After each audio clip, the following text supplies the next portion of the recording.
পৃথিৱীৰ আটাইতকৈ মূৰ্খ মানুহ যদি থাকে সেয়া মুছলমানবিলাক। এইদৰে বিতৰ্কিত মন্তব্য কৰি পুনৰ বিতৰ্কৰ কেন্দ্ৰলৈ আহিছে স্বয়ম্ভু নেতা বুলি কোৱা ইউনুছ তামুলী। মছজিদৰ আজান মাইকত নিদিলে নহয় নেকি? এই ধৰণৰ মন্তব্যৰে মুছলমান ধৰ্মাৱলম্বী লোকসকলৰ ধৰ্মীয় বিশ্বাস, আধ্যাত্মিকতা আৰু উপাসনাক তুচ্ছ কৰি বৰ অপমান কৰিছে বুলি অভিযোগ উত্থাপন কৰাৰ লগতে একাংশৰ মাজত তীব্ৰ ক্ষোভ পৰিলক্ষিত হৈছে। শিৱসাগৰৰ জেঙনিকটীয়াৰ এগৰাকী সচেতন মহিলাই ইয়াক অপমানজনক বুলি আখ্যা দি সদৰ থানাত এজাহাৰ দাখিল কৰিছে ইউনুছ তামুলীৰ বিৰুদ্ধে। অভিযোগকাৰীৰ নাম টিনা আহমেদ বৰা, যি এগৰাকী সম্ভ্ৰান্ত পৰিয়ালৰ মহিলা। তেওঁ অভিযোগ উত্থাপন কৰিছে যে ইউনুছ তামুলীয়ে মুছলমান সমাজক মূৰ্খ বুলি গালি দি আৰু সমাজত সাম্প্ৰদায়িক উত্তেজনা লগাব পৰা মন্তব্য কৰি সমাজত বিভাজন কৰাৰ চেষ্টা কৰিছে। তাৰ বিৰোধিতা কৰাত মহিলাগৰাকীকো অশালীন অপমান তুচ্ছ তাচ্ছিল্য মন্তব্য কৰে।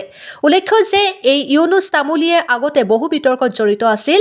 ৰাজহুৱা স্থানত লোকক অপমান কৰি মাৰপিট কৰা, বেআইনীভাৱে ধন সংগ্ৰহ, ছোৱালীক গালিগালাজ আৰু মাৰধৰ লগতে সমাজত ভয়ভীতি সৃষ্টি কৰাৰ দৰে অভিযোগ আছে তেওঁৰ বিৰুদ্ধে। অধিকাংশ সামাজিক মাধ্যমতো তামুলীয়ে আপত্তিজনক ভিডিঅ' আপলোড কৰি বহু জাতীয়তাবাদী সংগঠনক চূড়ান্ত অপমান কৰা, সাম্প্ৰদায়িক উচতনিমূলক মন্তব্য কৰা আৰু নিজকে সকলো সময়তে সমাজৰ অভিভাৱক তথা নেতাৰ ৰূপত প্ৰতিস্থাপন কৰাৰ চেষ্টা কৰি আহিছে। এইসকল কাৰ্যই পুনৰ এগৰাকী শিৱসাগৰৰ জেঙনিকটীয়াৰ একে গাঁৱৰে এগৰাকী সচেতন মহিলাই আইনৰ কাষ চাপিবলৈ বাধ্য কৰাইছে। ইয়াৰ বিপৰীতে ৰাজ্য চৰকাৰে সদায় সাম্প্ৰদায়িক সম্প্ৰীতি ৰক্ষা কৰা বুলি কৈ আহিছে। এতিয়া প্ৰশ্ন উঠিছে, তথাকথিত স্বয়ম্ভু নেতা ইউনুছ তামুলীৰ বিৰুদ্ধে স্মাৰ্ট আৰক্ষী প্ৰশাসনে কঠোৰ ব্যৱস্থা ল'বনে নে বন্ধুত্ব ঘনিষ্ঠতাৰ খাতিৰত ভেকু ভাওনাৰে কথা সামৰি থকাটো ৰীতি হ'ব? Bureau report, Arunodoy Assam. এতিয়া কথাটো হ'ল কি, আমাৰ 1 নম্বৰ ৱাৰ্ডৰ জেঙনিকটীয়া চাৰিআলিৰ এজন মানে বিতৰ্কিত ব্যক্তি, নাম হ'ল তেওঁৰ আপোনাৰ ইউনুছ তামুলী। তেওঁ মানে আজি দুদিনমানৰ আগতে সামাজিক মাধ্যম ফেচবুকৰ যোগেৰে এটা ভিডিঅ' মানে তেওঁ ভাইৰেল কৰিছিলে। ভিডিঅ'টোত তেওঁ কৈছিলে যে গোটেই সমগ্ৰ মানে মুছলিম সমাজখনে মানে মূৰ্খ। তেওঁ মূৰ্খ বুলি ক'লে লগতে মানে আজান বন্ধ কৰিব লাগে, নামাজ বন্ধ কৰিব লাগে। আজানৰ শব্দৰ কাৰণে তেওঁলোকৰ অসুবিধা হয়। ঈদৰ নামাজ ৰাস্তাত পঢ়ে, গতিকে তেওঁলোকৰ বহুত অসুবিধা হয়। ৰাস্তা পদূলিৰ বহুত মানে প্ৰব্লেম হৈছে তেওঁৰ। গতিকে সেই ভিডিঅ'টোৰ এগৰাকী মুছলিম মহিলা হিচাপে মই মানে এইখিনি কথা সহ্য কৰিব নোৱাৰি তেওঁৰ সেই ভিডিঅ'টোত মানে ৰিপ্লাই দিবলৈ গৈছিলোঁ। ৰিপ্লাই দি পিনে অলপ ভালকেই কৈছিলোঁ, একো বেয়া মানে শব্দ ইউজ কৰা নাই। তাৰপিছত তেওঁ যিহেতু গোটেই সমগ্ৰ মুছলমান মানুহখিনিক তেওঁ মূৰ্খ কৈছে, গতিকে তেওঁকতো উত্তৰ দিবই লাগিব। তেওঁ উত্তৰত মই যেতিয়া উত্তৰ দিলোঁ, মোৰ উত্তৰত গৈ পিনে তেওঁ মানে কৈছে যে কুকুৰণীৰ দৰে ইয়াত ভুকি নাথাকিব, আপুনি কুকুৰণী হয়। এইবিলাক শব্দ ইউজ কৰি এগৰাকী মানে মহিলাক তেওঁ মানে অপমানিত কৰিছে। তেওঁ মানে গোটেই মোৰ লগতে গোটেই মুছলমান মহিলাসকলকে, লগতে মুছলমাননো কিয় গোটেই মহিলাসকলকে তেওঁ মানে অপমানিত কৰিছে। মোৰ দৰে আৰু কেইবাগৰাকী মহিলাকো তেওঁ যধামূৰ্খ, কুকুৰৰ দৰে, কুকুৰণীৰ দৰে এইবোৰ শব্দ ইউজ কৰি পিনে মানে অপমানিত কৰিছে। গতিকে এনেধৰণৰ এজন বিতৰ্কিত ব্যক্তিক মানে উপযুক্ত শাস্তি দিবলৈ মই আইনৰ ওচৰলৈ আহিছোঁ এখন এজাহাৰ লৈ পিনে। লগতে আমাৰ মছজিদতো, জেঙনিকটীয়া মছজিদতো ইতিমধ্যে এখন দৰখাস্ত দিয়া হৈছে। গতিকে তেওঁক উপযুক্ত ব্যৱস্থা কৰিব লাগে। আৰু তেওঁ যেতিয়া গোটেই মুছলমান ব্যক্তিখিনিয়ে মূৰ্খ বুলি কৈছে, তাতকৈতো যধামূৰ্খ একো নাই। সি এটা আটাইতকৈ ডাঙৰ মূৰ্খ আৰু তেওঁ বহুত বিতৰ্কিত।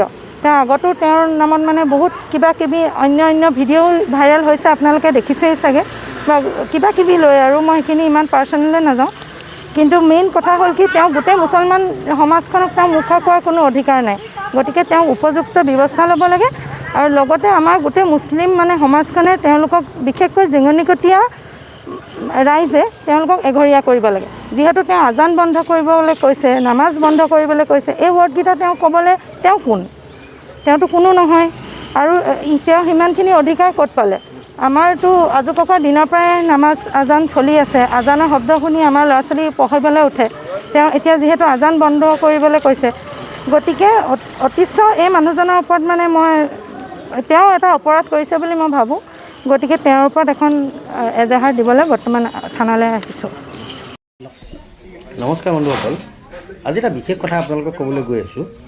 আৰু কথাটো হৈছে, কোনোবাই বেয়া পালেও পাব, ভাল পালেও পাব, কিন্তু কথাটো কমেই। আৰু কথাটো যিটো কম, সম্পূৰ্ণ শুনি কমেণ্ট কৰিব, প্ৰথমে উল্টা পুল্টা কমেণ্ট নকৰিব। কথাটো হৈছে যে পৃথিৱীৰ ভিতৰত আটাইতকৈ মূৰ্খ মানুহ আছে যদি মুছলমান মানুহবিলাক। মই কিয় ক'লোঁ চাব, এই মছজিদত যে আজান দিয়ে, ইমান জোৰছে জোৰছে যে আজান দিয়ে, সেই আজানটো মাইকত নিদিলে নহয় নেকি?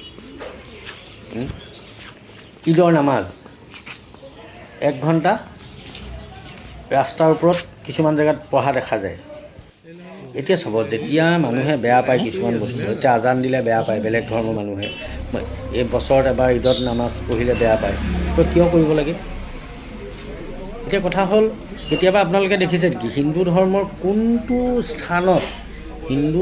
কোনটো স্থানত মাইক লগাই তেখেতলোকে কিবা কৰে কওক? ক'ৰবাত উদাহৰণ আছে? আপোনালোকে নাপায়। হিন্দু ধৰ্মৰ তেনেকুৱা একো স্থানেই নাই য'ত তেখেতলোকে মাইক ব্যৱহাৰ কৰে। অকল ব্যৱহাৰ কৰে যদি মুছলমান মূৰ্খ মানুহবিলাকে।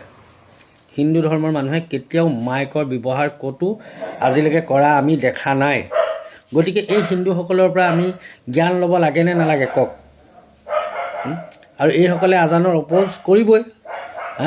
5 মিনিটকৈ গোটেই দিনটোত 25 মিনিট তেখেতলোকে কিয় শুনি থাকিব? কিয় শুনিব? কেতিয়াবা হিন্দু ধৰ্মৰ মানুহক দেখিছে মাইকত কিবা বজোৱা? নেদেখে আৰু কেতিয়াও দেখাও নাই। তাৰপাছত কথা নাই বতৰা নাই, ৰাস্তাটো ব্লক কৰি দিব ঈদত কিয় ব্লক কৰিব লাগে? 1 ঘণ্টাৰ কাৰণে, ক'ৰবাত 1 ঘণ্টা, ক'ৰবাত আধা ঘণ্টা, ক'ৰবাত এনেকৈ ৰাস্তাটো ব্লক কৰি নামাজ পঢ়ে। তো মানুহে বেয়া পাবই। হিন্দু ধৰ্মৰ কোনটো পৰৱত ৰাস্তা ব্লক কৰা দেখিছে কওক? কোনোবাই ক'ব পাৰিব যে কেতিয়াবা আমি হিন্দু ধৰ্মৰ কোনোবা পৰৱত আমি ৰাস্তা ব্লক কৰা দেখিছোঁ? এনেকুৱা ধৰণৰ কামবিলাকৰ কাৰণে মানুহে ইছলাম ধৰ্মৰ মানুহক হাঁহে, আৰু এই হিন্দুসকলে সেই কামবিলাক কেতিয়াও নকৰে। আৰু সেইটো কাৰণে মই কওঁ, এই আজান বন্ধ হ'ব লাগে, এই ৰাস্তাত নামাজ পঢ়া বন্ধ হ'ব লাগে। মানুহৰ য'ত অশান্তি হয় তেনেকুৱা কাম একেবাৰে কৰিব নালাগে।